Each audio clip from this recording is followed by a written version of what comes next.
So, the next thing that happened on Friday Night SmackDown, we get to the next match of the night. It was the first match of the night, actually, was LA Knight versus Damian Priest one-on-one.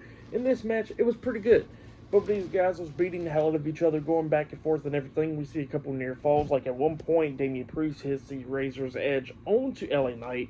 He pinned him. 1, 2, Knight barely kicked out at 2. LA Knight was fighting back, hitting that superplex off the top turnbuckle, getting a 2 count out of that. And same for the big elbow drop off the top turnbuckle onto Priest as well, getting a 2 count out of that. But yeah, both guys was going back and forth and everything, coming up near falls in this match.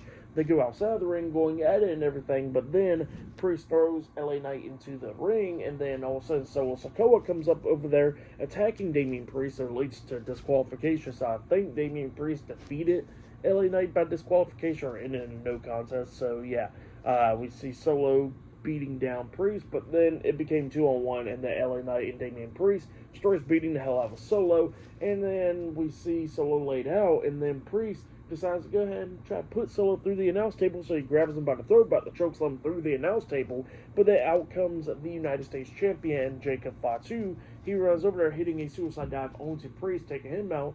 LA Knight was trying to fight back and everything, but then Jacob grabs him, hitting a Samoan drop onto LA Knight on the announce table. Now the table didn't break, but he lands onto it, and then Jacob hits the hip attack onto Damian Priest into the barricade, laying him out, and then he was standing tall. So yeah, that's what happened there. Jacob Fatu lays out LA Knight and Damian Priest for the match. What happened after the match, I'll give it all 3 stars. That's what I'll give it. It was a pretty good match though. But yeah, that's what happened there. But then after that, we see Byron Saxton interviewing Nathan Fraser and Fraxium backstage. And yeah, Fraxium was talking about how great it is to be on SmackDown and all that, how they went ahead and dominated the tag team division in NXT. Now they're going to try to do the same thing on SmackDown, and they was talking about the TLC match from last week and all that stuff for the tag titles, and yeah, that's what they was talking about there. But then all of a sudden they get interrupted by Elton Prince and Kit Wilson, Pretty Deadly, and Pretty Deadly wants to show Fraxium that they are one of the greatest tag teams on SmackDown. So yeah, that's what he was talking about there.